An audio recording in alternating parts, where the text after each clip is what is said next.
Well, welcome to this edition of the course that so far has been talks about breakthroughs in science, some of which took place in laboratories, some of which took place in fields. But there's a part of the whole story that we haven't really emphasized yet, and we're going to try to do that today. That is the thing that happens in the classroom and in the extracurricular space around the classroom. Today, Dave Combs will talk about extracurricular activities that students in the life sciences, especially in dairy sciences, engage in. And then two students who are engaging in it will talk briefly about their work.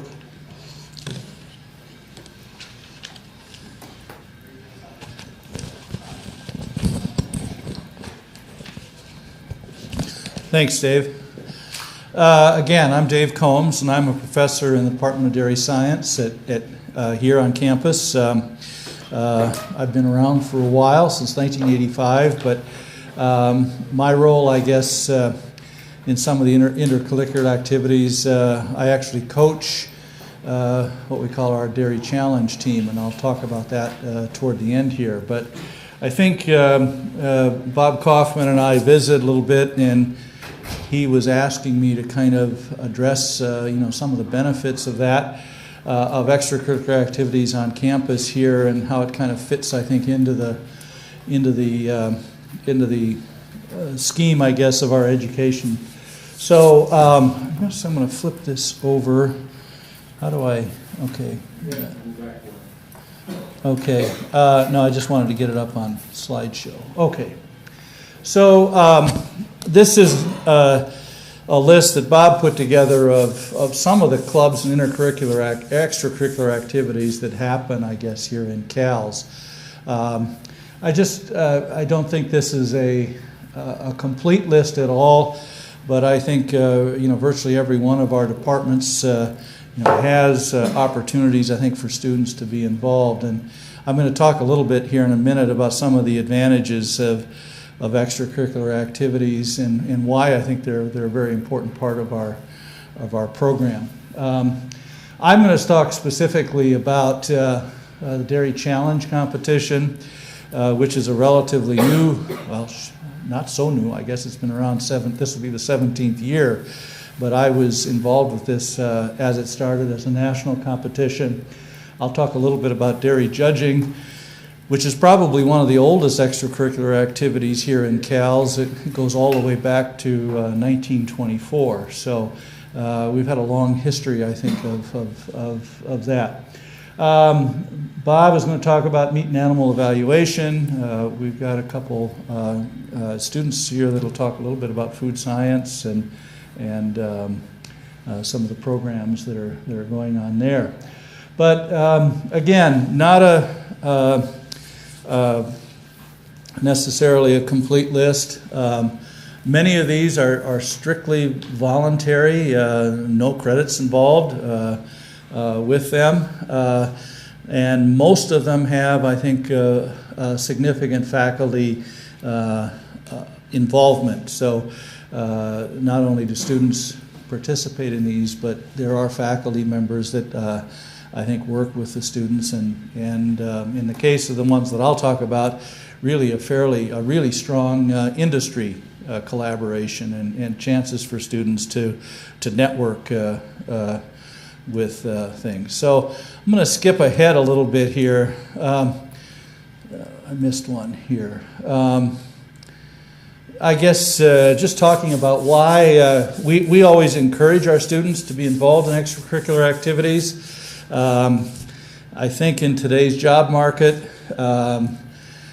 it's very, very apparent that students, we work with students in our regular curriculum that you're building a resume from day one when you get into UW-Madison, a very competitive job market.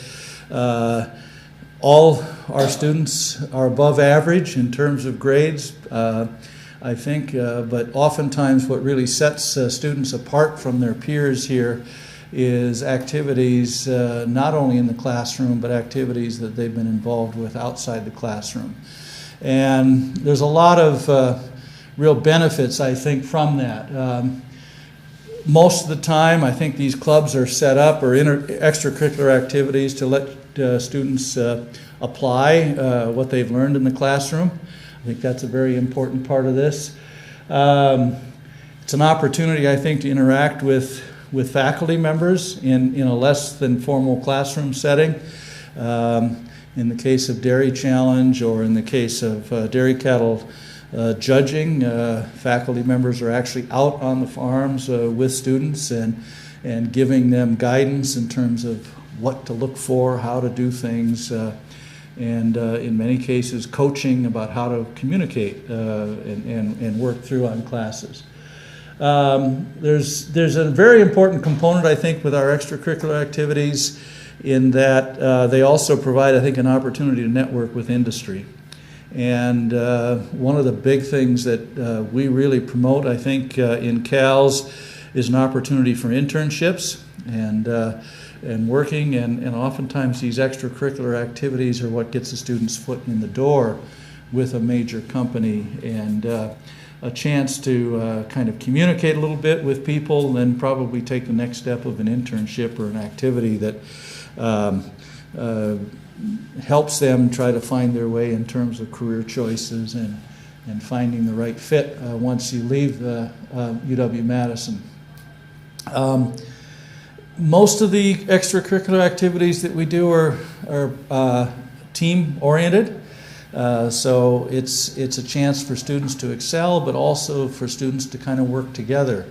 And sometimes that's a bit of a learning process in itself. And I think that's, particularly I think with some of the things we'll talk about today, is a real opportunity for students, because it's one thing to bring, make a presentation or a report in a classroom as standing and delivering your material as an individual.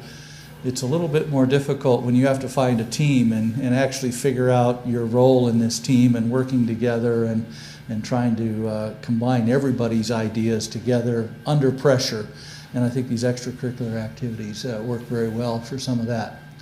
The networking gives us opportunities, for students to find employment, and I'll talk a little bit about some of that later. And most of the things that I'll talk about today are competitive. Students like to be able to show their skills, and I think competing against other major universities and other teams provides kind of an edge that I think a lot of students really kind of thrive on, where students come to this place because they are top students, and they like to basically oftentimes be challenged with showing how they match up, I guess, with their peers in other universities.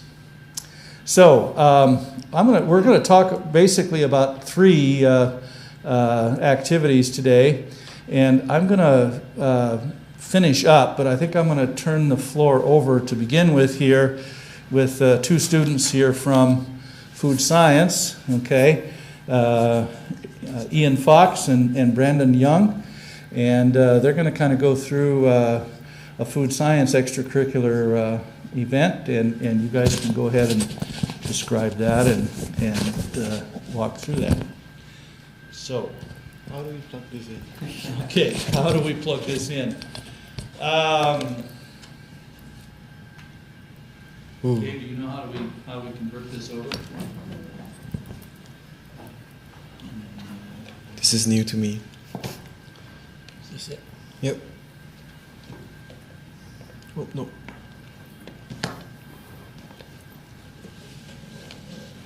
Where's the PC on this thing? I mean, There you go. There it is. Okay.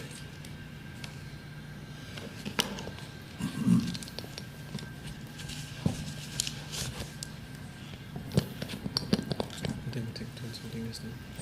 Just pass it to your bottom. The bottom one.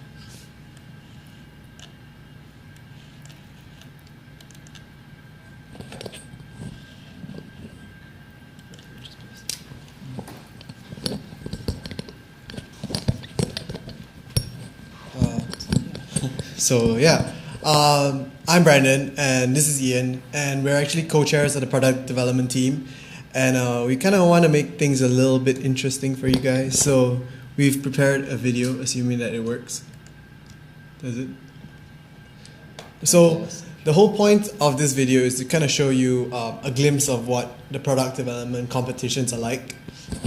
So this is actually us competing last year in the Mars IFT competition, and we were finalists. So we just kind of want to give you like a little glimpse on what product development competitions are like. This was held in Vegas last year though.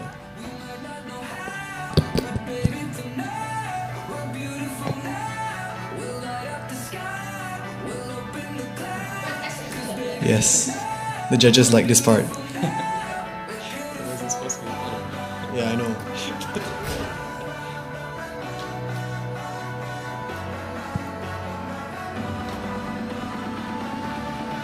So this is our promo video.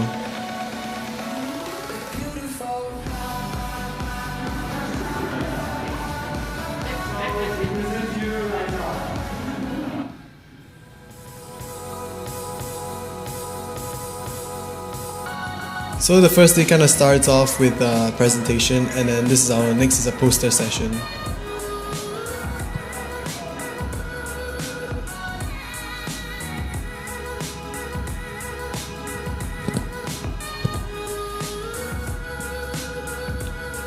So usually the tasting is followed by a bit of a skit.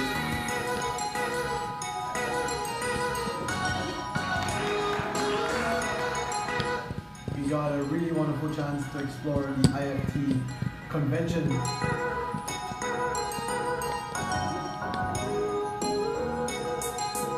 For those who love food, it's a good chance to go.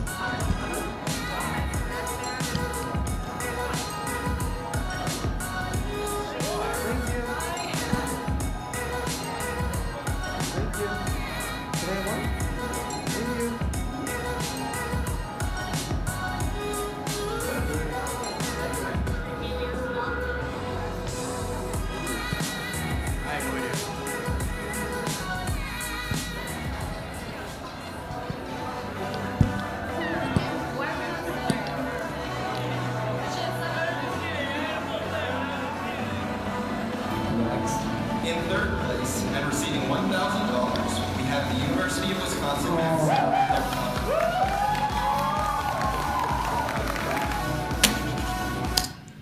Where's the mouse?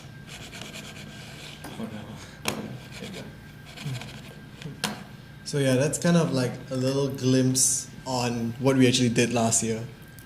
What was your product? Oh, yeah, the product was Rise Up. It was a microwavable cupcake that was kosher, vegan. It doesn't even consist of egg, yet it rises up in a microwave within a minute or two. So it's very, very convenient. Yeah. So I'm going to talk a little bit more about what product development is. In short, the definition is there. So it's the process of creating, troubleshooting, marketing an original product all the way from the chalkboard through scale up and as you saw in the video through a presentation.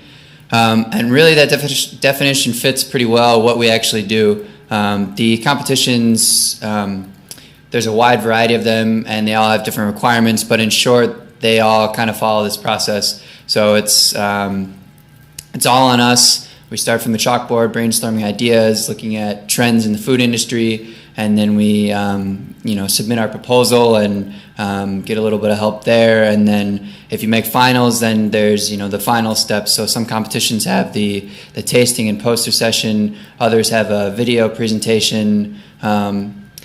It really varies on what competition you're doing. And the things we can really learn from this are also on the slide. Design and formulate the product, scale up, perform shelf life studies and food analysis, and these are all real life skills. Product development is personally what I want to go into when I graduate, and it's a huge part of the food industry.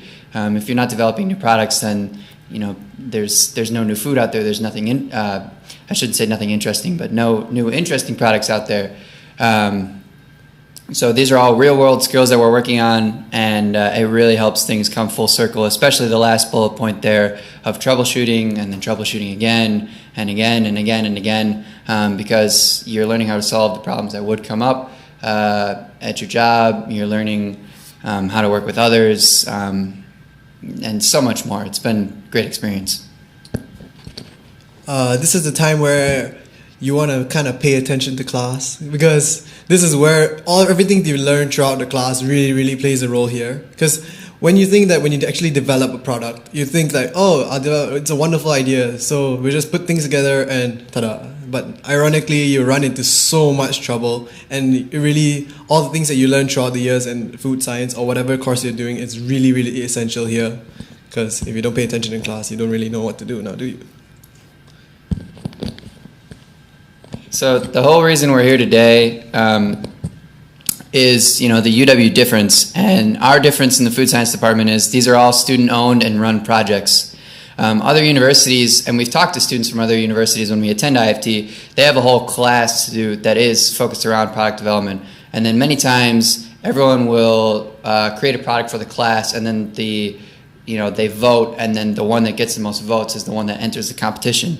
But that's not how we do it at our university. If you want to enter the contest, you can enter. Some contests you can only have one team per university, but we haven't run into that problem. Advisors are there for reference only. They help us, cite our references or find flaws in our paper. Our advisor frequently travels to IFT to take the awards back to Backpack Hall and things like that. But it's really on us. And as I mentioned a minute ago, tackling complex problems and just working together and learning how to work with a diverse group of people is really a blessing and a challenge at the same time, but it's such a valuable skill that we've learned through these competitions, and not only ourselves, but many of our students throughout the recent history of us doing these competitions have been very successful. So in addition to that, you really develop your technical skills and your professional skills. So speaking from Mars product development team, so one of the components was how to scale up. So this includes like what kind of machinery, right? What kind of technical writing do you need? How specific you need to be without confusing everyone. So you need to be like clear enough, but yet technical enough. So not only that, you learn how to talk to different people. You have to talk to suppliers to get all your needs. So it's like you learn a lot along the lines. And most importantly, like Ian mentioned, this is what I feel is the most important about the product development teams, is we learn from each other. So usually the product development teams, or the captain, is led by a senior who has actually done product development for a year or so. So the seniors would teach the juniors on how to organize everything. I wouldn't say everything, but it'll teach you the ropes on how to do things specifically. And these juniors will eventually become seniors, and they'll teach the next generation. So this cycle continues and continues. And so far, we've been doing really well. So some of the competitions that we compete in, there's a wide variety. The three main ones, or ones that are very popular with our students, are the Institute of Food Technologists competitions. So IFT is the large professional organization, and they have a lot available for students in food science, and so they host these three competitions. The Mars competition is simply sponsored by the company Mars, so that's where it gets its name, and that's the one we're very familiar with because we've competed in it multiple times. In this competition, it's very open. You can create whatever product you want. You can write about it however you want. And that's what we really like, because you can see everything in food science. You get the marketing side and the technical side, and of course the product development. IFT also has the DSDC, Developing Solutions, Developing Countries contest, which focuses on sustainability. So I'll talk about in a minute one of our teams that was successful in that competition, but that is developed around using waste products or the natural economy of a developing country to better their nutrition and in their region and in their country themselves. And the Smart Snacks for Kids was recently renamed this year. It was previously paired with Disney as a kids competition, but the premise is still the same. So this is around, developing better school lunch programs, getting a full serving of fruit, things like that into their product. Yeah.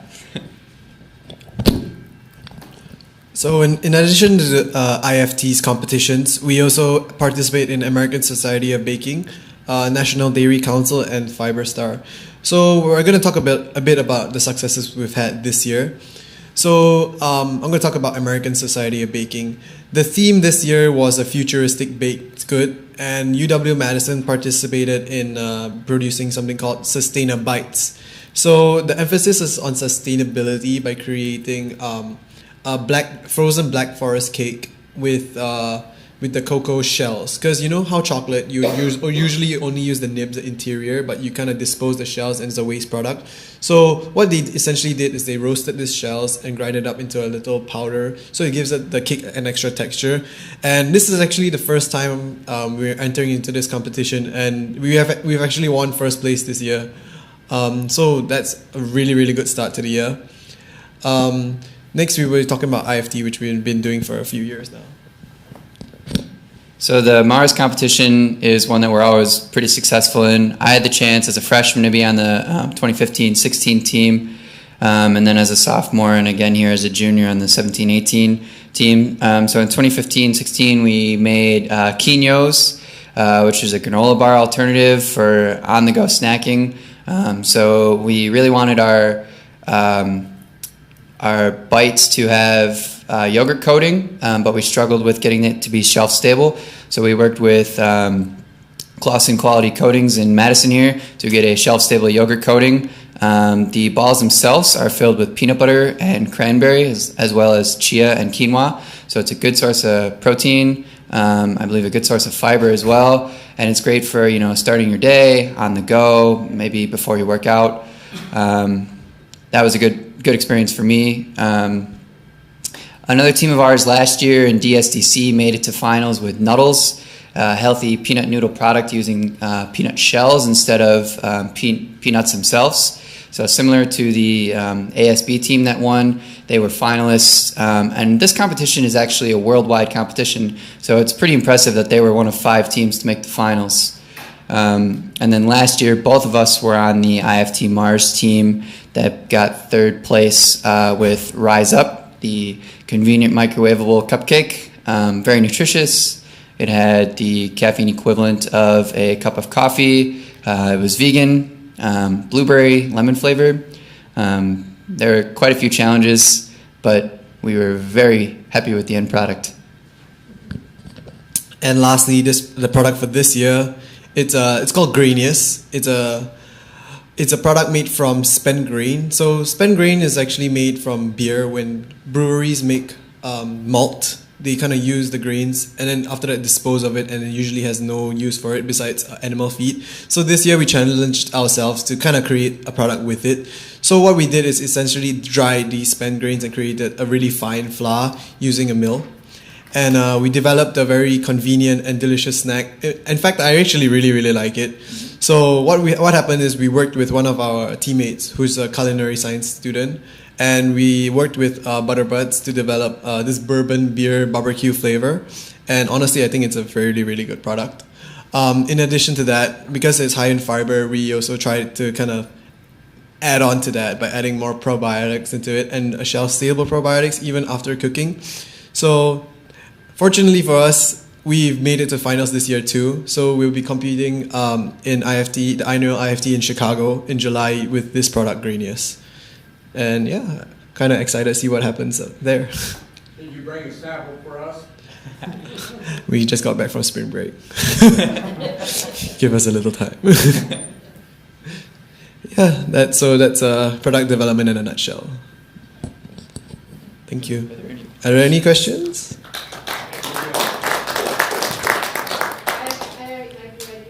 Sure. So you're in the lab and you have a kitchen there so that you can bake and roast and dry, air dry, and all that stuff, right? And Mm-hmm. you have a mill so that you can mill things down to a fine substance, etc. Is that what I mean? I would say we have a kitchen which has all the normal household things, and then these extra bigger machineries like a conventional mill It really depends on what we have inside the food science department, but over the years, companies have donated to them, so we have at our disposal a few things. Mill is one of them. Rich Hartel has a lot of these machineries, and we kind of can work with him to see what we can do about it. So I think we have a mill. We have a spray dryer, small spray dryer, some refrigerators, freezers. So we try our best to kind of work with that, but we don't have all the conventional manufacturing machineries, but we try our best to utilize what we have. And Yes. then how do you replicate any of that when you're on site? What are the competitions? So what actually we do is we prepare it beforehand, Okay. and then we ship it, courier it, usually go along with it, and then we serve it there. I mean, it's best to, depending on the product, like this product, it's really hard to make it on site. So what I think we were planning to do is to make the chip itself first, and then package it in an airtight seal, and then bring it to Chicago with us. Fortunately, Chicago is not that far, so it's not too bad. Like last year, what we did is, because ours is a pre-packaged muffin, so it was a powdered form in general, so it was really easy to move around, and all we had to do was put in some water, microwave, and then the product was done. So we try our best to make it as convenient as possible for most of our products, because that's a major selling point in, I guess, this age. Any more questions? Yes, no, maybe so? I have another question. Okay. We're talking here, the future of food, you're talking about packaged stuff that's going to make it more convenient for people to prepare a meal or part of a meal at home, because the trend seems to be that many people will still cook for themselves, but they don't want to cook from soup to nuts, so to speak. They want to have something that they can, that's packaged maybe, and they chop up vegetables, but then they have some pre-packaged something else that they add together. Is that where you folks are going? Is that where food science is going? The future of food, is it a lot of packaged foods, partially prepared, et cetera, or what? I feel That's a hard question. Yeah, I think I can kind of answer it, but I don't know if it's the completely right answer. Because So, your cupcake was microwavable, right? Mhm. Right. Okay, so easy to prepare. This you take out of a bag, just it's a chip. Yeah. And then the quinoa was, I'm mispronouncing that. Yep, It's a prepared. Those are also in a package, Yeah, right. so I think what happens, the recent trend is kind of shift to convenience, but yet people still want it to be wholesome enough. Yes. So I can see the trend, because there's a lot of things like Blue Apron that's really succeeding Yes, at this right, day and age. right. So I think the trend is more like convenient and yet wholesome. So that's kind of like chips like this. We try to minimize on all the chemicals that people don't really understand. I mean, food scientists will understand what they do, but not. And then we understand that it's quite of a. You look at it's like chemicals like polysorbate 80. That doesn't sound good for you.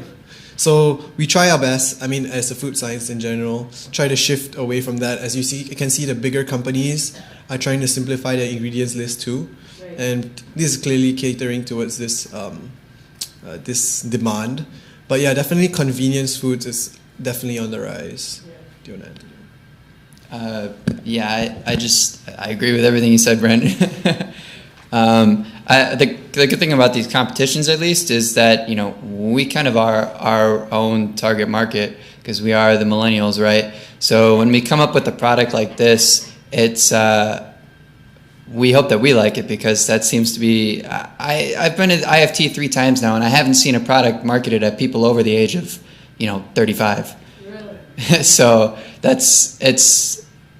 yeah, we are the trends, and so when we make these products, it's nice to know that we like them and we think this is where it's going. And I agree with what you're saying about the packaging and other things.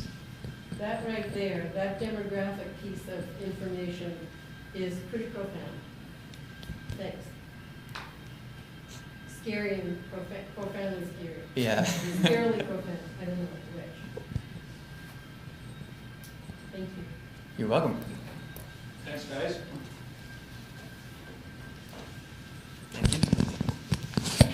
Nicely done.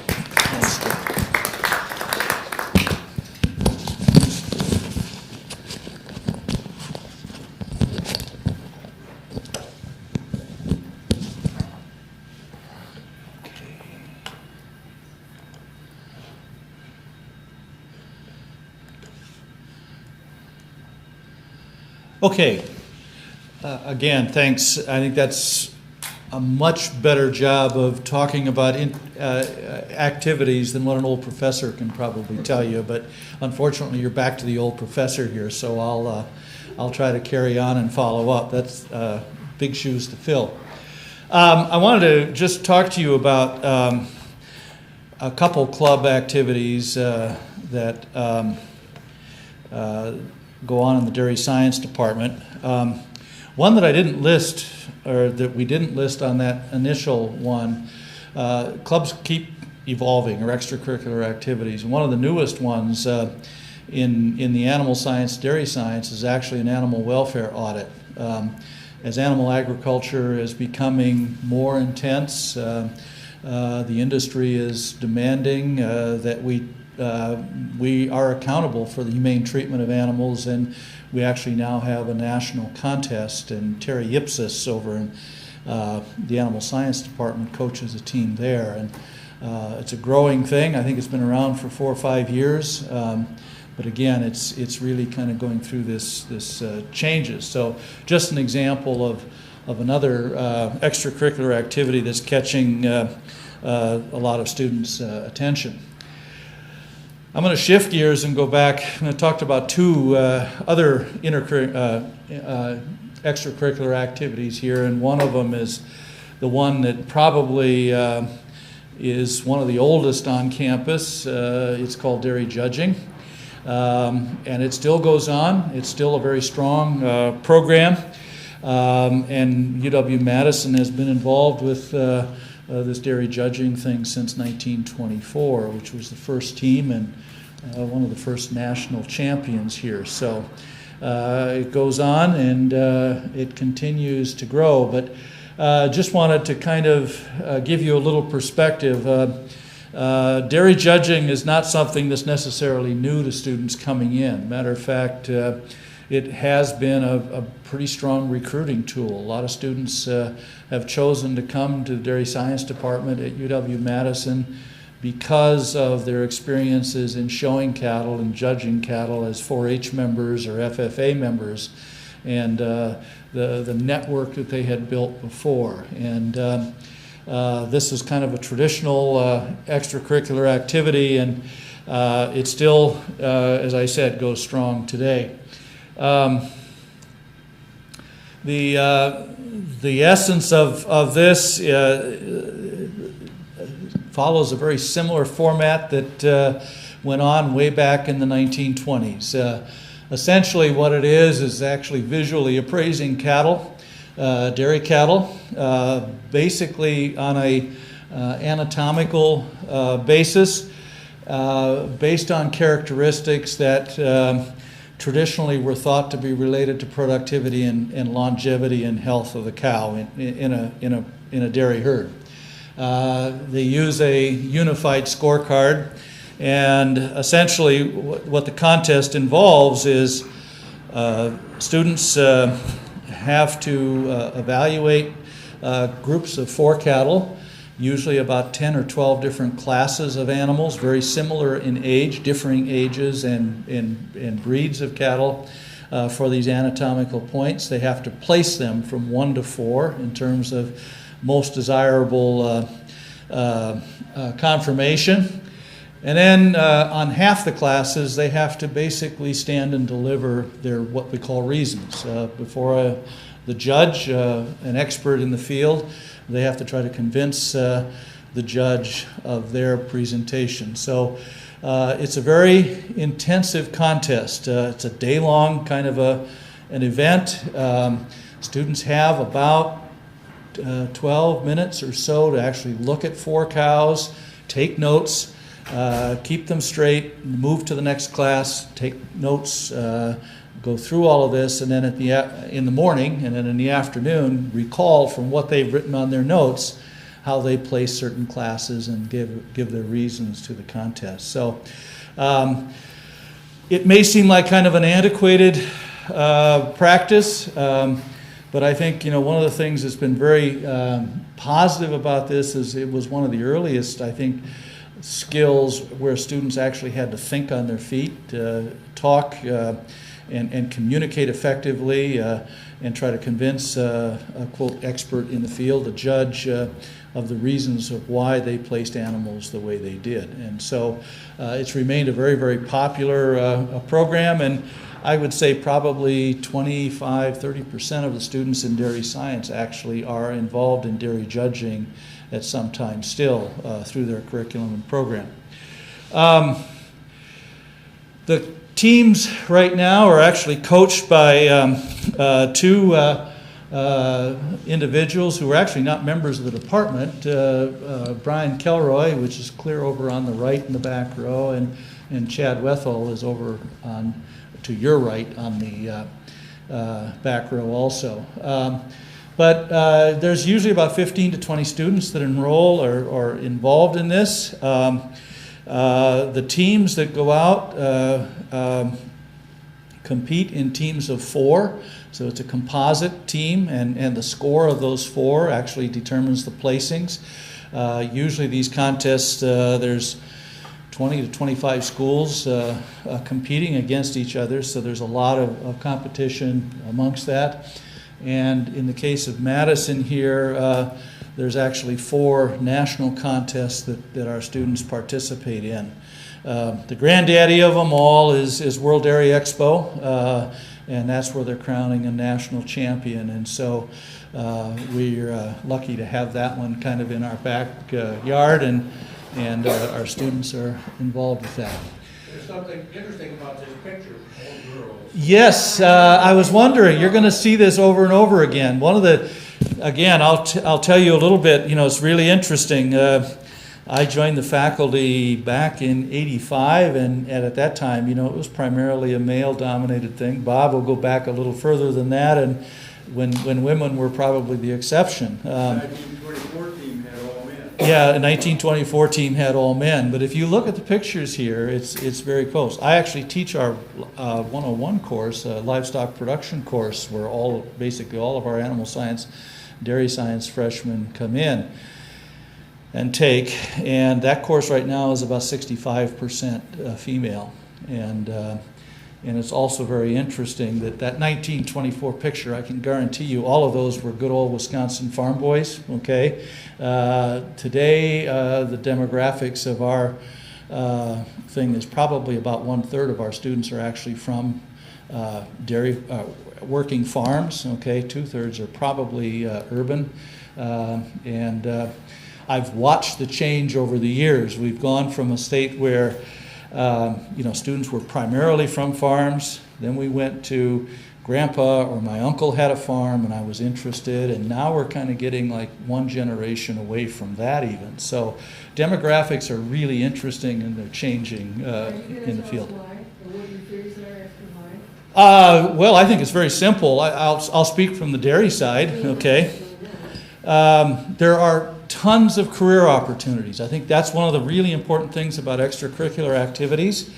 But I think one of the things that's happening is that in Wisconsin right now, we went from a situation where back in the 50s there was about, I don't know what there was, about 80,000 dairy farms in Wisconsin. Okay, today there's less than 10,000. But our cow numbers have actually not changed that much. We're about 1.2. Farms have consolidated and gotten bigger. So there are fewer farm families, okay? But I think on the other hand, what we're finding is that the demand for technology and the ability to provide services fit very well with students, not only from farms, but students that have an interest in agriculture and biotechnology. So we still see a strong enrollment, but I think the changes in the industry have been pretty dramatic. And why, I particularly am interested about your theory, why so many women are in the... That's a great question also. Aside from the fact that there are these diversity of careers, and it's not all about being in the farm. Yes. It's a diversity of careers. I think the reason, part of it that our enrollment in Wisconsin here, quite frankly, is women tend to be ranking higher in their high school classes than men, okay? And so, we're very competitive to get in, and I think that's one of the challenges that we've faced. I think it's also, though, that I think our dairy industry and has adapted very quickly, and women are out in the field, doing a lot of these things that 25 years ago, there would have been a little bit of reluctance in that, but I think we've really switched very, very quickly from that. Yeah. So, yes, lots of women involved in these activities, okay? I wanted to, in dairy judging, I couldn't go over, and I'll finish up with a slide, but one of the key people that was really contributed so much to UW-Madison's dairy judging is the guy clear over on your left here, Dr. Dave Dixon. And I think he came to the department about the same time as Bob Kaufman. Bob was, I think, leading the meats team, and Dave Dixon came in 1968 and started leading the dairy judging teams. And he was actually involved with dairy judging for, I think, about 30 years. But really has been a person that had a significant impact. The guy clear over on the right is another guy that you'll see several pictures of. His name is Ted Halbach, and Ted has now been involved he's been involved with our dairy judging teams, but he's also now a coach for the Dairy Challenge team and has kind of evolved. But this was the 2005 team, and the woman in the middle there, Molly Florent, she actually was one of the lead judges at World Dairy Expo, so she stayed very actively involved in this program and still a leader in the dairy industry. So this is just a little bit of background on some of those, okay? So oftentimes we get the question of, well, what's the value of dairy judging? Has this become kind of an antiquated extracurricular activity? And I guess the point that I would make is that I don't believe that's the case. I'm not a person that could judge a cow. I mean, I grew up on a dairy farm, and I'm a very management-oriented sort of a person. You wouldn't want to put me in one of these contests. They'd mop the floor with me. But I think one of the things that we find with this contest is that the ability to basically look at animals, reasonably put together based on a unified scorecard, a confirmation of these animals, and then stand and actually talk extemporaneously to a panel judge under a lot of pressure has been a huge experience, and I think a lot of students really appreciate that. It's also, a great networking tool and a legion of students that are going on through that. The last, the other extracurricular activity I want to talk about in dairy science is one that's relatively new, and it's called the National Intercollegiate Dairy Challenge, or North American Intercollegiate Dairy Challenge. And this is actually kind of an interesting contest. It actually, first contest on a national scale started in 2002, so that's about 17 years ago already. Madison went to Michigan State University and participated in that first contest. I was the coach on that, and I've been involved with it ever since. And the contest has grown. I think in 2002 we had nine teams, I think, that competed. We're up to 38 that'll be held this year in Visalia, California, and each of these teams has 4 students. Every university can send 1 team, and usually it's 4 seniors that have really kind of spent 4 years basically kind of honing their skills and getting prepared, I think, to compete in this scale. What this contest really is, it's an opportunity for students to kind of tie together everything that we've taught in our curriculum. So we're a biology department. We teach fundamentals of nutrition, reproduction, milk quality, and then we get into management and also finances and business. So the charge of these students is to actually walk onto a farm, They have been given a few hours, they've had a few hours to basically look at production records, and then they walk through this facility, and they have to basically put together an evaluation of the farm and actually present challenges and opportunities and make recommendations to a panel of outside judges who have also walked on that farm blind and have made the same evaluation. So they've got to basically kind of convince, and so it's a real pressure cooker type of a thing. The contest this year, as I said, I think there are 38 teams. We'll be out in California, actually going out there next week to participate in this contest.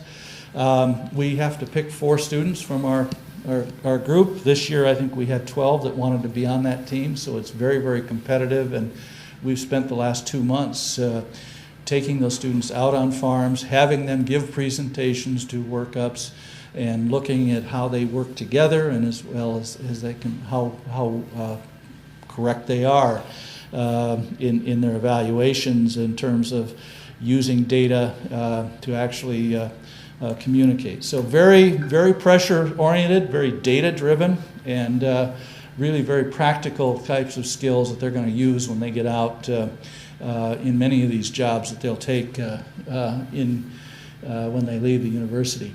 The contest rotates. It's a national contest. It goes around the country, 2 years at each site, so it usually is, this year it's the second year out on the West Coast in California. Then it'll be moving to the Midwest, and actually Madison, I think, is hosting it next year, so we'll be hosting this contest again. And last time we hosted it was back in 2009. But we also look at the Northeast and the Southeast. And the interesting thing about that is dairy farms are completely different in every one of these areas. So, you know, we'll be walking on several thousand cow dairies out in California, on dry lots, management systems that are totally not typical for Wisconsin, but our students will get in and we compete, and last year we took second place in that same kind of environment, walked in. Other years we'll be in the Southeast, and we've walked on some farms in the Southeast where, quite frankly, the technology adoption is not as fast as it is here. It's almost a step back in time for our students, and they have to kind of roll with it. It's like, okay, you got to basically adjust your targets here to kind of what the industry is like in that certain region. Again, it's a team that's set with 4. These farms are working, practical dairy farms. They're usually very, very well managed. They're well above the average. So when students come out here, it's not like you're trying to find a broken down farm that you can actually, these are actually very, very well tuned and really kind of, I think, bring students into play of what they're going to experience. They're going to walk on farms where farmers have a lot of technology being handed to them and expertise, and they're basically being expected here to kind of work through that. They have to recommend management practices. Big part of this is ranking it. A panel of judges goes through every one of these farms. There's 5 judges. One's a banker, one's a farmer, one's a milk quality specialist, one's a veterinarian, and one's a nutritionist.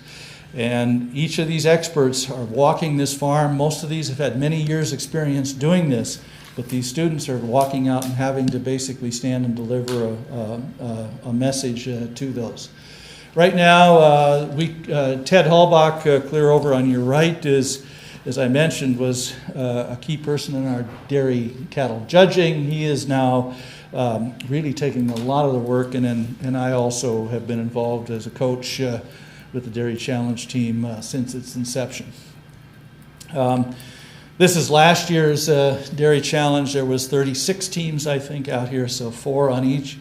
Kind of interesting. This contest is funded by industry.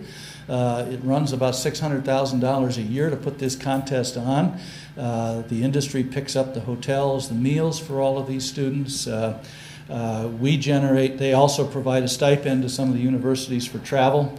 to supplement travel. And as I'll mention in a bit here, our dairy science department actually does fundraising and generates things. So this contest comes at no cost, out-of-pocket expense to the students as they participate. Again, just this was last year's team, and Ted again was kind of the lead coach.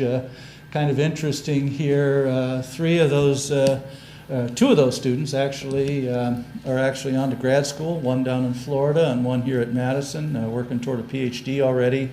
One is from a large dairy farm, and she's working now for an AI company, and Max, clear over on the right, is also employed in the dairy industry, working as a field representative. But just kind of an example of the students that actually qualify and go through this contest. We also have this contest has also expanded to a regional. So again, 4 students are given the opportunity to participate in the national contest, but this contest is also opened up to students at basically the sophomore and junior and senior levels, so to participate, and it's in a regional contest format. And the two guys here, again, you see Ted has really taken the lead in this and has actually formed a Badger Dairy Challenge. So we have also an in-house kind of competition. But the nice thing about this regional contest is industry people actually come in and give training sessions on how they train their employees to work with farm records and what to look for and how to kind of do that, and real practical experience that some of us professors, we have a working knowledge, but we're not in the barns every day, and these people are actually volunteering their time to spend a day walking through and helping these students kind of hone those skills. So I think it's a really great interface, and industry likes it because they bring these industry people in and they actually get to look at our students, get to network, and this oftentimes provides internship opportunities for our students and tries to get them networked into the industry and off to opportunities, career opportunities later. Again, same kind of format, walking through, and as I just wanted to point out here, Ted's got a big job when he organizes this. He's taken the lead here the last couple of years, but there's about 90 volunteers that are involved here. The regional contest usually, this involves about 8 or 9 schools in the Midwest, about 120 students that from around the Midwest, but there's almost as many volunteers to run this operation as there are students that are competing. And all of this is basically truly volunteers. These are people from the industry that are not getting paid to do this, and they take 3 days out of their schedule to help make this contest go off.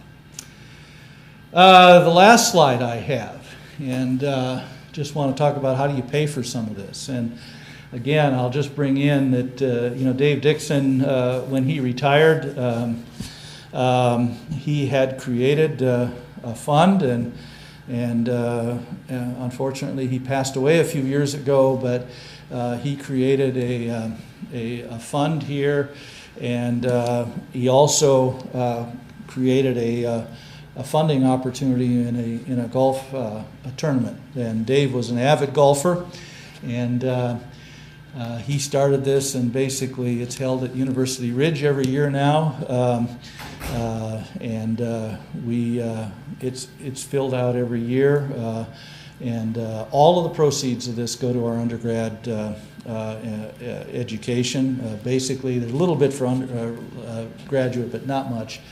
But about $30,000 a year is raised with this golf tournament, and most of that goes either for undergrad scholarships and to help supplement travel to the dairy judging and dairy challenge events. So it's kind of a sustainable system, and by that funding and a key way of trying to keep this affordable to students and provide access to all of the students that we have out there.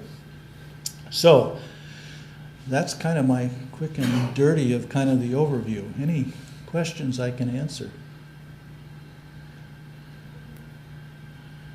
See, I'm not as good as these guys. They had questions. So if you have questions for these guys, that's probably more appropriate. Does your challenge team ever win? Does our dairy challenge, I'm kind of modest about that. 17 years, and I think I counted we've placed first or second in our division, I think 12 or 13 times out of 17. So we've kind of dominated it. You know, our nemesis is Cornell, and is it because of the teachers or the students?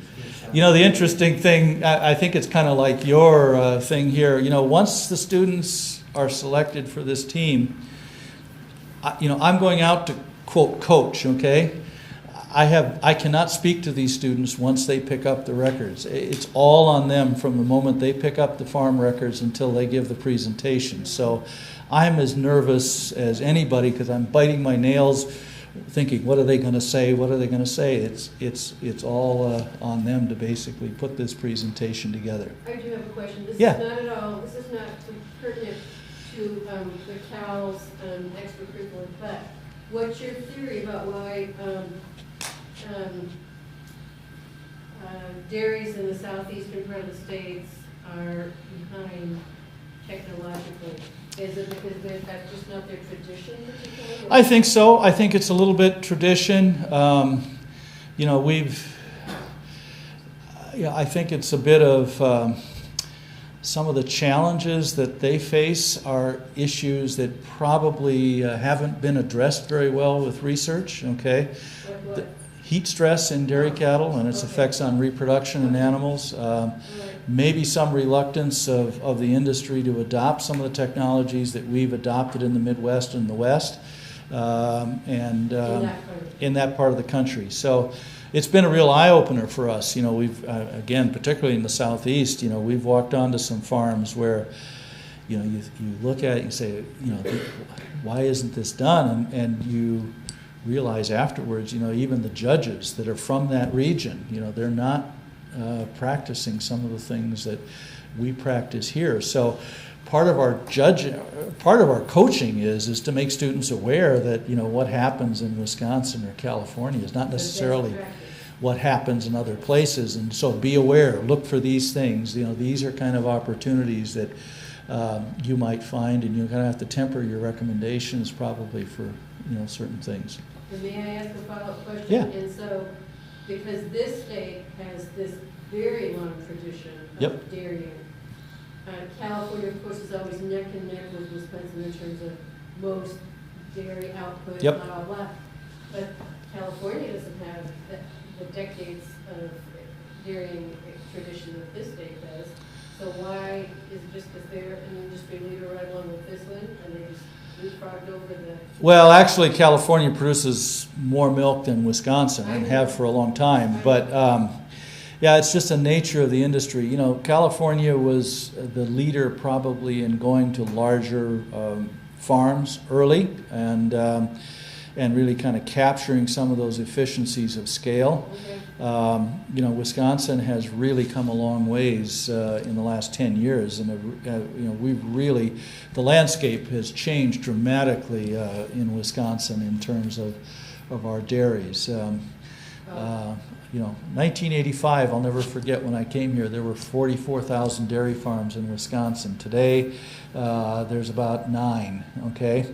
And I mean, I'm not saying that that's, I hope that's not because of me, but I think it's basically the reality of economies of scale and expansion and efficiencies, you know, kind of push the industry to that way, and that's the world that our students are going out in. So this dairy challenge, I think, is particularly useful in terms of bringing those students online, because it's a very, very competitive market out there, and consultants and experts. I oftentimes joke, I think one of the challenges with students in dairy science is the industry is looking for 22-year-olds with, you know, 17 years experience. And I think Dairy Challenge goes a long ways toward getting students, you know, a leg up and helping them compete. Thank you. Yeah. Other questions? Along the Yeah. lines of going from 44 to 9,000 farms, there's big increase in farm labor in Wisconsin. Yep. It's not just family farm. The myth is still there, but that's not the reality. Right. Does this competition include a component of that of working with Absolutely. This is a management, and it is actually a course where we're tying biology and actually business, okay? So these students have to, when they walk on a dairy, we'll go into California. I mean, they'll be looking at farm financials. They'll be looking at what a banker would look at in terms of solvency of this farm, and they're going to have to make recommendations based on the financial status of that farm. So how do they specifically look at farm labor and farm workers? they look at labor in terms of how many FTEs are on the farm, full-time equivalents, ratio of FTEs to cows, number of employees probably doing the milking procedures and involved in feeding. They look at all those aspects and try to pull all that stuff together. So we teach, the biology of reproduction. And in the management classes, we start talking about, how to optimize efficiencies. These students have to kind of tie both of them together and make a determination. If reproduction is not up to optimum or up to industry standards or benchmarks, these students are asking the question: Is it because of a limitation in the biology? Okay, some problem in terms of the system that we're not doing things right, or is it a financial consideration? There just simply isn't the labor available on this farm, to do things optimal, and their recommendations have to kind of fall along those lines. So. Which means immigration is a big piece of some part of what students have to learn and what they see if they go up. Absolutely. I mean, we have to look at the situation. No, I understand what you're saying, and I think that's the challenge that we look at is, we're like any other business. It's labor is extremely difficult to secure on a dairy farm, and because of the nature of the work. Will they get involved in your challenge program? Will they get involved with these social problems? Yes. With immigration? Yes. Well, specifically immigration, not necessarily. I mean, I don't know that we've ever had that topic.